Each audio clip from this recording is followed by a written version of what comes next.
बहुत दुख, अफसोस और परेशानी के साथ मुझे आपको ये खबर देनी पड़ रही है कि पाकिस्तान की तारीख में सबसे बड़ा पेट्रोल बम गिराया गया है। 55 रुपए फी लीटर पेट्रोल और डीजल की कीमत में इजाफा कर दिया गया है। सुभान अल्लाह। अब असल खबर मेरे पाकिस्तानियों ये है, इस जंग ने रूस के ऊपर लगी हुई 4 साल की पाबंदी खत्म कर दी है। अमेरिका ने 4 साल से रूसी तेल पे पाबंदी लगाई हुई है। इंडिया इस पाबंदी को बालाए ताक रखते हुए तेल खरीद रहा था। इंडिया तुमसे बगैर पूछे लगातार खरीदा चला जा रहा था। आज तुमने सिर्फ गोंगलों से मिट्टी झाड़ी है उसे इजाजत देने की। पहले वो तुमसे पूछ के ले रहा था और उसने मिलियंस ऑफ बैरल्स खरीदारी कर ली। वो तो उस दौर में जब तुम इंतहाई सख्ती कर रहे थे, वो रूस से क्रूड ऑयल लेके अपनी रिफाइनरियों में उसको मुसफ़ा करके महंगा करके पूरी दुनिया को बेच रहा था इन द इंडियन ओशन। और साथ ही साथ हम जो यूएस ने अलाउ किया है इंडिया को कि वो जो रशिया से है ऑयल जो है वो खरीद सकते हैं, इसके बारे में भी हम बात करेंगे।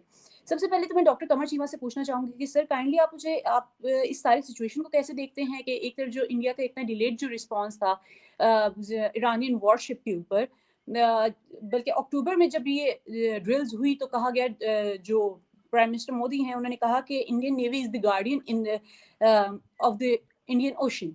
और फिर उसका इतना लेट रिस्पांस आना, फिर उसके बाद अभी ये जो अमेरिका की तरफ से कहा गया है कि वो रशिया के साथ भी फर्दर ऑयल की जो है कर सकते हैं, डील कर सकते हैं, तो आप इस सारी सिचुएशन को कैसे देखते हैं?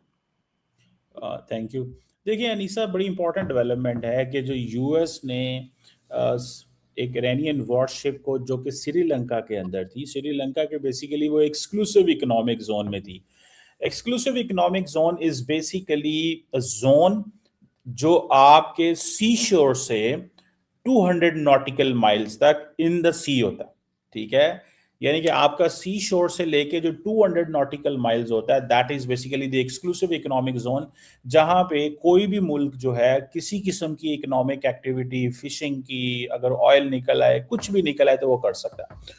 तो वो शिप बेसिकली तो इंडिया के गेस्ट थे। अब इंडिया के ऊपर प्रेशर ये आया कि भाई आपके गेस्ट थे, आप कुछ करें। तो इंडिया ने अब सुनने में आया कि वहां पे एक शिप भेजी है कोलंबो में कि रेस्क्यू कर सके। और बेसिकली तो वो इंडिया के मेहमान थे, इंडिया के पास आए हुए थे, वहां से निकले और उनकी गलती ये थी कि वो चले गए श्रीलंका। उनको ये चाहिए, सॉरी, वो उनके इकोनॉमिक जोन में थे और उनको चाहिए ये था कि वो इंडिया ही रहते, निकलते ना इंडिया से, तो शायद वो बच जाते। लेकिन और मैं आज किसी हमारे दोस्त हैं नेवल ऑफिसर, उनसे मैं मुलाकात कर रहा था, तो वो कह रहे थे कि मैं अभी पिछले साल इन नेवल ऑफिसर्स को मिल के आया हूँ तेहरान में। वहाँ की कॉन्फ्रेंस थी तो उनको बुलाया गया था, तो ये उन कैडेट्स को लेक्चर वगैरह दे के आए। तो द पॉइंट इज कि ये एक बड़ी अनफॉर्चुनेट सिचुएशन बनी जहां पे इंडिया जो है उसको इस चीज का सामना करना पड़ा कि इंडिया के ऊपर प्रेशर है कि इंडिया इस जंग का हिस्सा नहीं है, लेकिन इंडिया इस जंग का हिस्सा बन गया। इंडिया इस जंग का हिस्सा जो है वो बन गया, मतलब कहीं ना कहीं पे तो उनको पकड़ लिया उन्होंने कि आए भाई अब जो है वो जवाब दें। तो ये एक इम्पॉर्टेंट डेवलपमेंट है। लेकिन वहाँ पे लोग जो है, और फिर जो अमेरिकन जो वॉरशिप थी वो उसको जो सबमरीन थी वो उसको हिट करके चली गई। कहा जाता है कि इंटरनेशनल लॉ में ये होता है कि अगर आप किसी ऐसी शिप को हिट करें इस तरह की सिचुएशन में, तो देन आपको वहाँ पे ठहरना होता है, आपको वहाँ पे ठहरना होता है, ठीक है जनाब। और उन्होंने ये कहा कि ये चीज़ जो है उन्होंने इसको मिस किया। They should have stayed there, they should have listened all these people. उनको सुनना चाहिए था उनको, अगर या एटलीस्ट अब समंदर में तो कोई नहीं आपको होता वहाँ पे, तो आपको वहाँ पे लोगों को वो रेस्क्यू किसी और मुल्क ने बेशक करना था, लेकिन उनको बता देते ताकि एटलीस्ट पता होता और कैजुअल्टीज ना होती।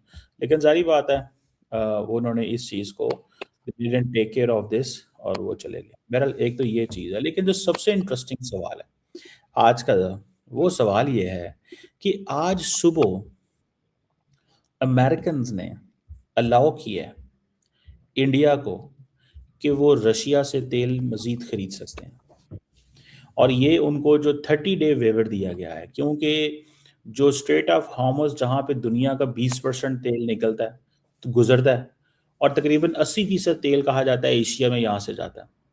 अब अमेरिकन कहते हैं कि जी हमें, क्योंकि ग्लोबल ऑयल सप्लाई चेन के अंदर ईरानियंस इस सप्लाई चेन को रोकना चाहते थे। इन्होंने क्या किया, इन्होंने सब उसको कहा कि जी आपको फ्रीडम हम देते हैं, और फ्रीडम क्या है कि आप तेल मंगवा सकते हैं। इट मींस कि इंडिया को मना किया गया था पहले। बेसिकली मेरी असेसमेंट ये है इंटरनेशनल पॉलिटिक्स में कि इंडिया और अमेरिका के जो ताल्लुकात हैं वो बहुत निचली सतह पे आ गए। अब एक तरफ मैंने तो ये पहले भी कहा था कि जब नरेंद्र मोदी साहब का जो दौरा था उसका तल अवीव जब पहुंचे वो इजराइल, तो that was not for giving legitimacy to just Netanyahu, that was to access कि इजरायली लॉबी अमेरिका के अंदर है उन तक पहुंचना था, क्योंकि इंडियंस ये समझते हैं कि हमारे अमेरिका में वो जो हमारी स्पेस थी वो कम हो गई है। तो ये जो तेल का मसला बना हुआ है, ये इंडिया सिर्फ इजरायली लॉबी की से भी चीजें अमेरिका में नहीं पुश करा सकता, क्योंकि अमेरिकन जनरली नाराज है इंडिया से। वो समझते हैं कि ये हमारा वो एलाय नहीं है जो एलाय हमारा वेस्ट है, या जिसने हमारे साथ लड़ते हैं, हमारे साथ आते हैं, जाते हैं, खाते हैं, पीते हैं। ये सिर्फ हमारे प्रॉफिट के लाए हैं, जब फाइनेंशियल प्रॉफिट हो तो ये हमारे साथ हैं, ना हो तो ये पीछे हट जाते हैं। तो ये इस चीज को बड़ा सख्त इंडियंस जो हैं, अमेरिकन जो हैं वो देख रहे हैं। अब ये जो वेवर आया है, जैसे मैंने बताया, ईरान की वजह से आया कि स्ट्रेट ऑफ हार्मुज बंद है, डिसरप्ट हुआ है। अच्छा, ईरानियंस कहते हैं कि हमने बंद नहीं किया।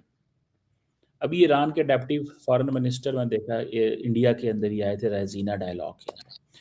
तो अब जो ईरानी तेल है वो तो पहुंच नहीं पा रहा, कोई खरीद नहीं सकता। जो तेल बाकी खित्ते के ममालिक बेचते थे, कुवैत बेचता था, कतर बेचता था, सऊदी अरब बेचता था, बाकी बेचते थे, वो भी नहीं जा पा रहा। तो ये अमेरिकन समझते हैं कि दुनिया में सप्लाई चेन में होगा। अब होगा क्या कि इंडिया सिर्फ रशियन ऑयल नहीं खरीदेगा, इंडिया अमेरिकन ऑयल भी खरीदेगा, क्योंकि वो जो वेनेजुएला का तेल है वो मार्केट में आ चुका होगा। और वेनेजुएला का तेल कौन ले रहा है? अमेरिका। कितने पे? $40 पर बैरल पे ले रहा है, और वो इंटरनेशनल मार्केट में कितने का बेच रहा है? $85 पर बैरल। तो आप इमेजिन करें कि अमेरिका ने जो वहां पे प्रेसिडेंट मदोरो को उठाया वेनेजुएला से, और उसको उठा के अमेरिका ले गया, उसके बाद तेल के ऊपर जाकर बैठ गए। आप सिर्फ इसी चीज से अंदाजा लगाएं कि कितने बिलियंस ऑफ डॉलर का तेल वो बेचना चाहते हैं। बिलियंस ऑफ डॉलर्स का तेल वेनेजुएला का है, बेचेगा अमेरिका, क्योंकि खरीद अमेरिका रहा है वहां से, और किसी को वो कह रहे हैं कि आप तेल नहीं बेच सकते। तो ये चीज है। अब जो ये सिचुएशन है जो अभी हम इस पर बात कर रहे हैं, इस पे मुझे ये लगता है कि एक इंटरेस्टिंग बात भी बताता हूं आपको। इंडिया के अंदर एक वो आए हुए हैं, क्या नाम है उसका, बहुत सारे लोग लीडर्स आए हुए, तो वो खिताब वगैरह भी चल रहे हैं वहां पे।